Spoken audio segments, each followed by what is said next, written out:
So I'm doing a rewatch of Blake 7. Right. Why am I doing a rewatch of Blake 7? Because I'm coming up to, I got 2 more episodes to go of Mad Men. I've rewatched that many times over. And Mad Men, just, I do like the intense, what's the word I'm thinking of? The intense character study of Don Draper, right? I mean, it is beautifully played, beautifully written, and it's a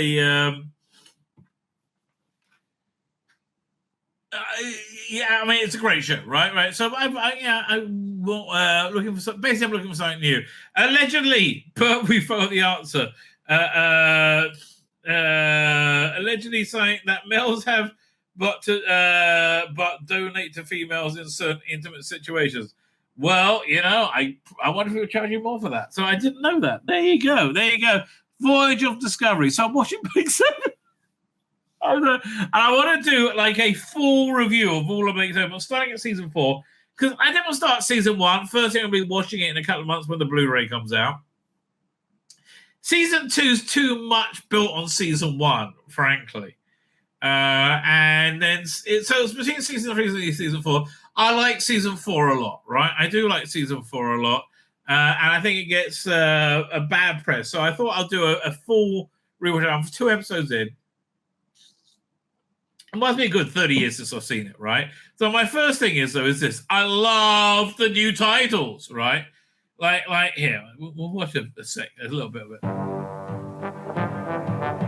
Okay, so the HUD coming up, right? And obviously, it's on a Tumblr. I'm like, I don't care. It looks fake. I like it. It looks new. It's very fresh. So this thing, you can see, these are all the lessons that's learned from Hitchhiker's Guide to the Galaxy, right? They really, really nail it, right? I found this new opening titles very exciting, right? And then the best bit, oh my God, when it goes into space. It will do that bit. I thought this just looked fantastic to me. Yeah, okay, the switch to the space, just brilliant. I'm sorry. It's so fresh, so 80s, so hip. Right, fan-freaking-tastic. Loved it, right? Absolutely loved it. So I like a lot of season 4, right? And by now, Memory Break is quite old. So Blake 7. Do I like the new logo? Nah, not really. I think the original one was better, but like this was somewhat of a reboot, right? Although the problem with this is, it was too much of a reboot without. I mean, they should have just. If they want to have the best ship in the galaxy with teleport and super fast drive, you should get another Liberator. All right, that's been the first thing. Second thing is, again, I've been watching 2 episodes now, right? Actually, 3 because I started with Orbit. I watched Orbit a couple of weeks ago, so I just love that episode, right? I've forgotten about this, but Blake 7, when it wasn't like a. What the X-Files would call a mythology episode. Or, an arc episode, whatever. It was not just creating these bizarre sci-fi stories and each week they would just create a completely new world and situation. And it was just much more so than I thought, right? I thought it was much more of a static environment. No, each week is totally freaking different. It's wild. I mean, the production values are basically the same. But each week is just like huge ideas. So this is very similar. It must have been how many years? It was a few years before Revelation of the Daleks, where Revelation of the Daleks was essentially Eric Saywood was reading a Evil and Wild novel. Right, he said, why don't we just do this as a Doctor Who? And that's essentially what it was. That's weirdly enough. That whole track, how it was like kind of weird, the tank was. It was just a novel that Eric Saywood was reading at the time that he totally ripped off. Right? He just said that, well, okay, that's where we're gonna go. So this is The Secret of Dorian Gray. So I initially thought that Dorian, who what's the name of the actor, sadly passed away, right? And it's so sad. Whenever I look up these actors, right, especially, attractive young men from the early 80s, right? They're all dead by the 90s. Oh, it's so sad, right? So, I mean, like, I'm assuming it was AIDS, right? Because that must be the number one cause of death of people in his demographic, right? And who was actually really, really great. So it's called Dorian. It's very heavily, and I didn't realize at the time, obviously, it's very heavily based on the portrait of Dorian Gray. Weirdly, and it kind of works, even with a strange sea devil in it for no apparent reason. I think it works on the strength of the performances, right? And also Chris Bowser. It's a Chris Bowser script. Chris, I mean, even though it's just like, really, why? Like, why did this? Seems a very lazy Chris Boucher script, right? And so you have. I had the real hots for Dana Manley. What's her name? What's the name of the actress again? You know what? I'll do a Blake 7 episode guide. Blake's. I'll even do better. Blake 7 Rescue. Right, that should take me to the Wikipedia. Daily Murder. Really? Wait, is it? Maybe do this one. Rescue by Chris Boucher. Top cast was Josette Simon as Dana Manley. Yeah, I know, I had real hot for her. Just very, very hot. I think that's kind of normal, right? It's in fact, this whole season 4, I would say very spankable. Her and you had Sue Lynn, Glynis Barber, very, very hot. So you had the cliffhanger that they've been left on this planet as Liberator got flown away by Servalan and blew up, essentially killing her. Right, they're falling through this crack in the ground. So, like, although she turns up at some point, season 4 doesn't have Babe in the Bush. That's season 3 or 2. Can't remember. Right, or maybe it's season 4. I don't know. See, as I get there, I'll find out. Who's great. Babe, he's so good in it. Colin Baker really does a great job with this role. So again, this is a very weird, wonky story that essentially works on the strength of the performances and the characterization in the script. So, yeah, they've been deserted on this planet, and Servalan has left a ship for them, and a guy in a bad monkey costume goes in. It's going in. Which causes the blow up, and they run, and they go, oh, I bet that base we're in is all going to blow up. They run over there, and they're like, I'm fucking freezing, darling. Fuck the BB fucking sea. Why couldn't we shoot this in Sri Lanka? And they're like, again, I love Paul Darrett. He's so great in this. And they're terribly, what's her name? Callie totally gets killed off screen. Oh, no. Did she use a voice from her? Did she record that voice, or was it something they took from a previous episode? Like, Villa, bah! I'm like, okay, Callie's dead. I mean, it didn't really bother me. Callie just kind of irritated me most of the time, honestly. He got pulled out, carried off the costumes. Yeah, famously, when they came to season 4, they didn't think they're making a full season, and they didn't have a budget for new costumes, so they had to lose weight so they could fit into it, right? So yeah, okay. Blake 7 flew, Tarrant Villa saved, and so then we get the first intro of Scorpio, and again, I found the model work superior, right? I like the design. It all felt very contemporary, right? It felt very Star Wars, right? And so it's a new set, and we get to meet Slave and Dorian. That is Earth Standard Time, of course. I loved it. I found Slave so much better a visual companion, a computer than Zen, right? And yet, look, the Scorpio looks way shitter. Yeah, I think by design than Liberator, which both look. This is like a very grungy transport, pared down transport ship, right?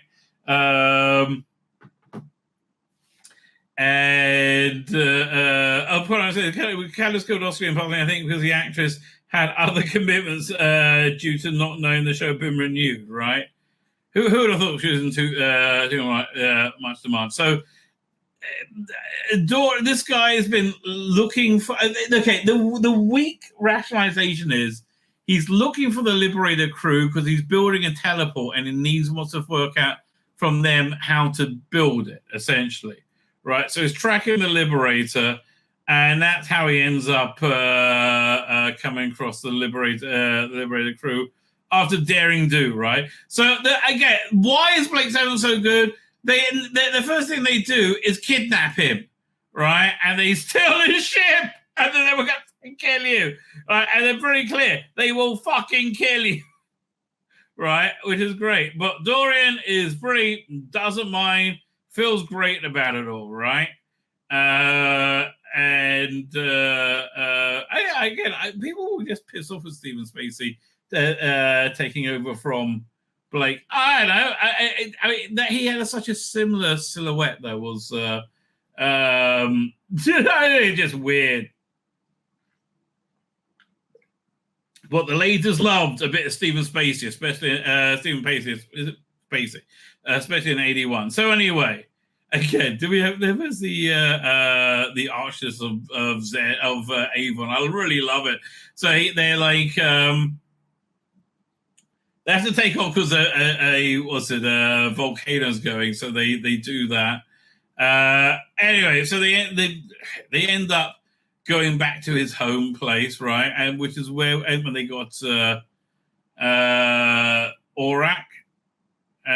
We meet Su Yin, who Death Glenn's barber has a fantastic ass. I'm sorry, a lovely hair too.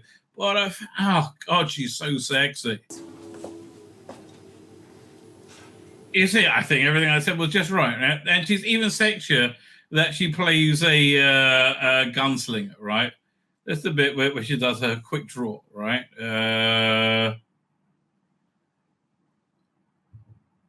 can't find it.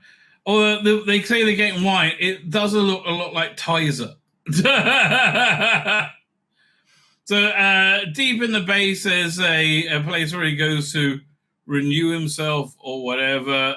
There's a door to Scorpio they can't get through without his voice, right? And so you have a good scene where he's repaired Aurak, and they got Aurak, and you get like it's essentially a dick measuring contest, which works, right? It just so works. And again, Paul Darrow's Dave and Pete's so bloody butch. Created slave. What about these? Those as well. So he's basically he's Dorian Gray, but he's not Dorian Gray. No, he's just Dorian, right? Because he's only a couple of 100 years old, and this takes place like 700 years in the future. But because he's been alive, he's got this. There's a room that like cleanses you of all your bad stuff, like this portrait of Dorian Gray.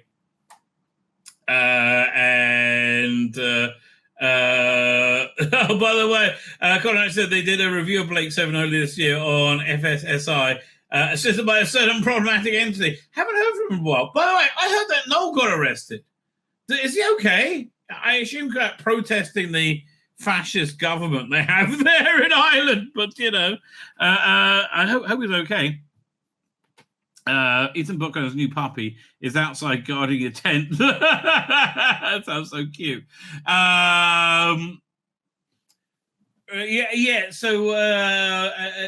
and that's it. So he's lured the crew of the Blake Seven there. First they go down and Villa breaks into the wine closet, and Tarrant and Dana go searching, right? And they find this like I don't know. It turns out to be a sea devil at the end, right? And so essentially, it's all this weird plan to find out how to complete his teleport system, which he'll get from Aurak, and to use the crew of Blake 7 because they love each other so much to become a Gestalt entity to suck in all his negative badness that will last forever. So yeah, he's been keeping different people down here in this room that will absorb his sins, essentially. It's just a weird story. This is a genuinely very odd story, which I wasn't expecting at all. It's a very strange way to come back from a cliffhanger, right? But I really liked it.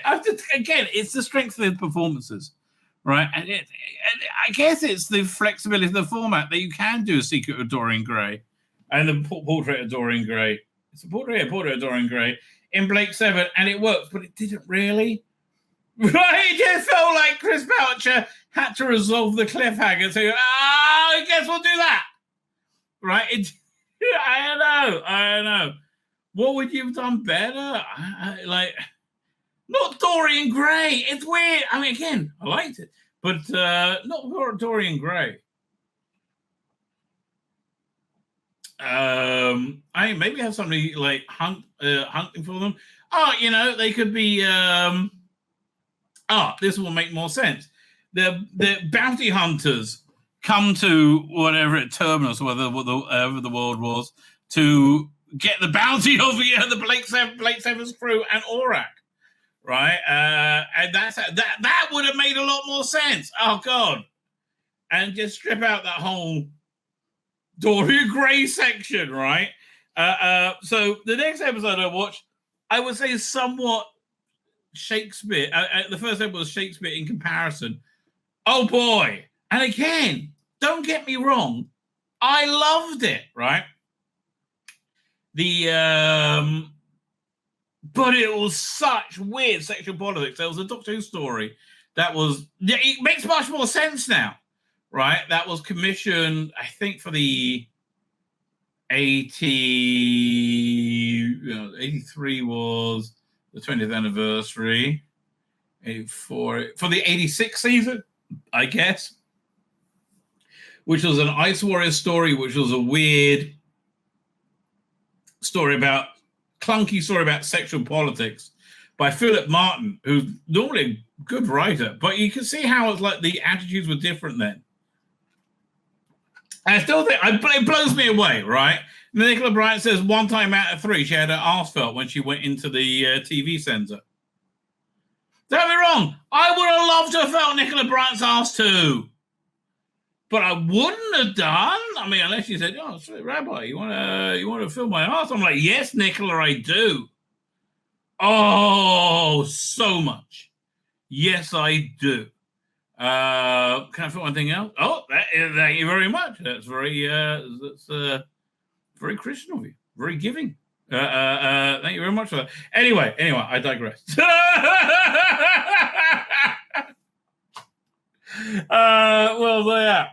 So episode 2, episode 2 was just. It was a really bad script that really doesn't understand sci-fi. Okay, that's how I would describe it. A really bad script. And I still liked it. It's the strength of the characterization. Let me pull up the video file. Doink. You're thinking about it. There we go. Doink. Power.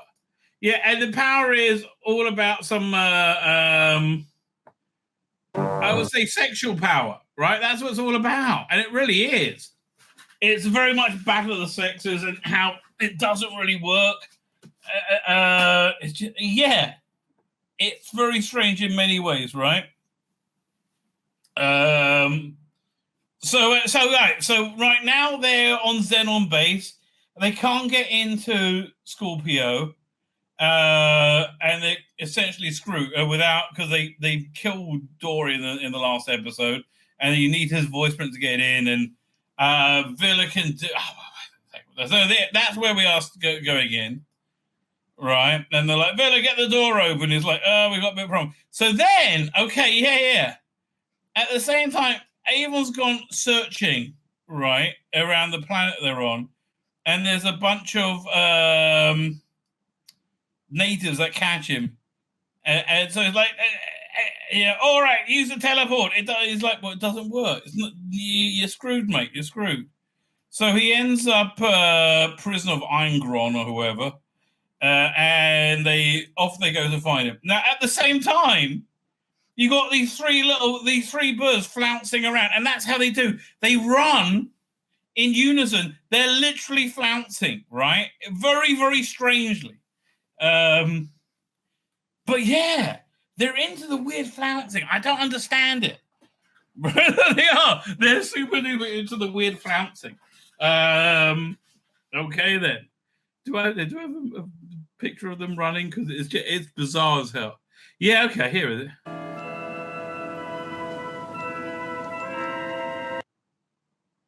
Oh, here we go. Yeah. You follow.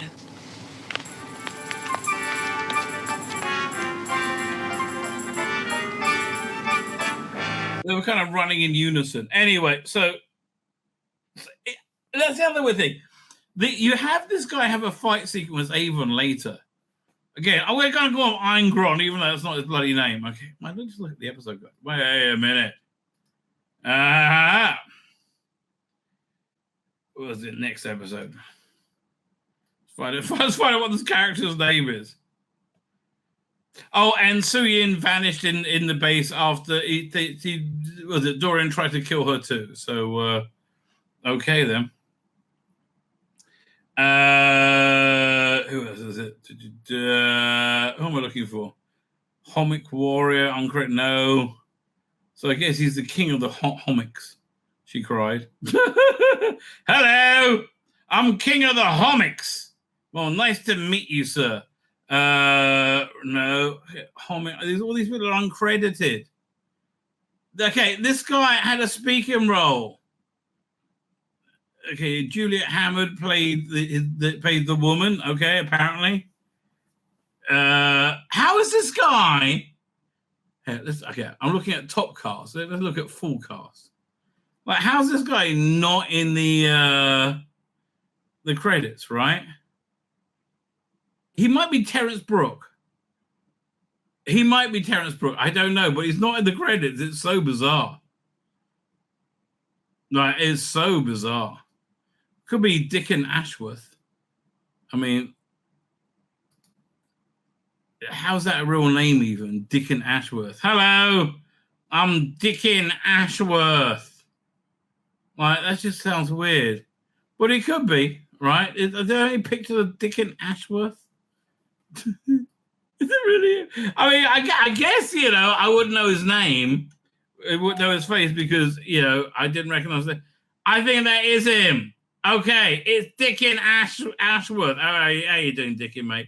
Still alive, 78 years old, doing well. Anyway, so he's the king of like this primitive, axe-wielding society, and they're at there's having a lengthy war with the all-girl, I think they're called Seskas, right? There's only 3 of them left now. And they have like the power of, again, this is very similar to Face of Evil. They have the power to do telekinesis and telekinetic assaults because they got these they have these silver necklaces. That's because they got these special jewels inside them, and it turns out the special jewels inside them are what you need to make the transporter work. So as soon as you know that, Avon's certainly going to sacrifice them to get that. So that's essentially the A story going on, but there's a good bit with it. The B story, which I like a lot, is the this woman and Eingron, their relationship, which is actually kind of a good little story thing to drive it. Anyway, they bring Avon in, and they're gonna you have to have a trial of combat, right? So wait, what is that? He meets this, and she's got such one of the weird flouncing ladies, and she's got such a weird accent. Let's see if we can hear her talk. And she gives us a special medicine that makes them all better. In 10 minutes, the pain and the bruise will be gone. Oh. Do you think you can open the door? I can open the lock. And can you break the computer code? No, but Avon can. You seem to know a lot about it. The only way off this planet is through that door. Well, that's true. Anyway. She's very hot, but it's just weird. Right? So they have this good trial by combat scene with Avon, right? Well, and again, it's one of the greatest scenes in Blake 7 ever, where they like Iron Gron like picks out. Again, he looks so different over here. 1 second. Yeah, look, I mean, it looks like freaking different, but I mean, like, obviously, this is several months later or earlier, 1 to 2, right? Because he's like all clean shaven, and then you see him again in the studio, and he's like different. Anyway, so he's picking out his weapons, and Avon's like, "Oh, I just need a glove," right? So they have quite a good fight scene, but then Avon pulls out this mechanical doodad, right? That here, we'll show it. See.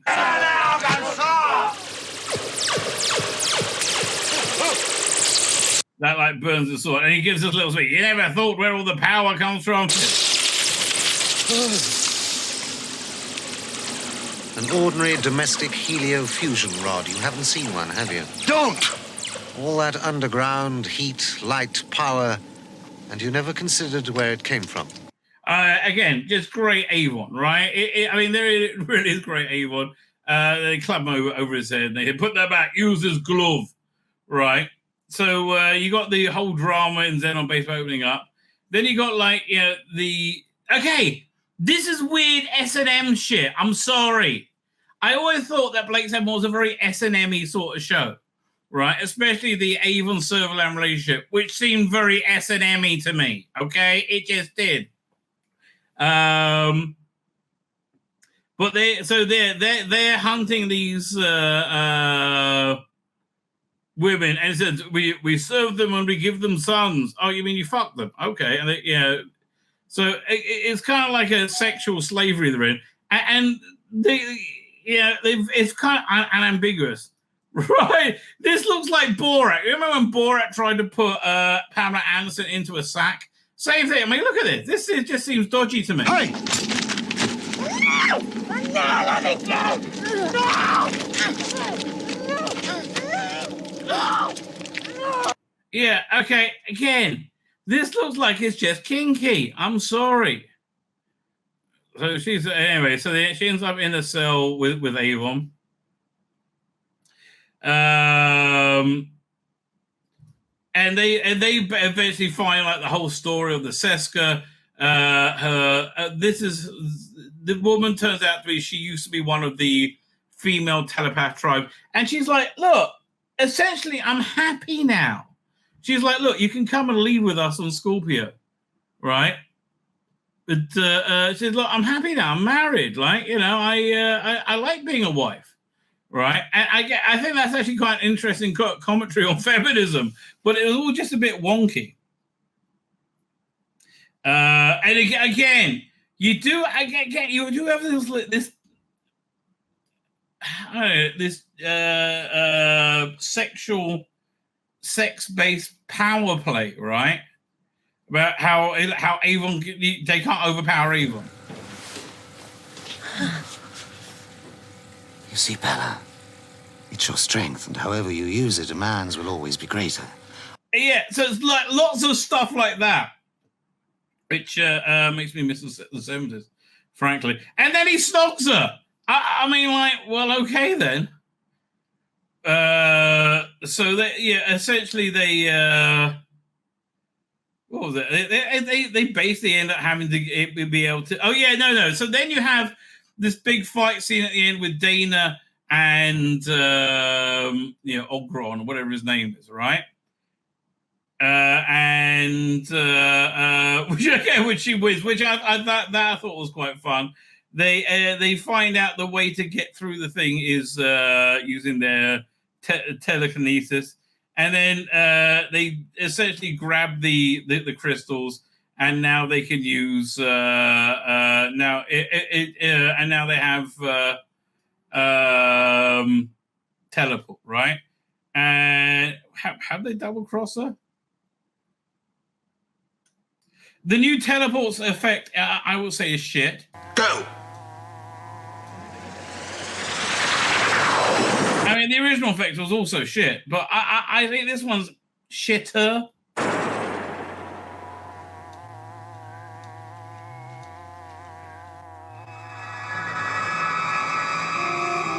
It's mainly done with lighting on set, isn't it?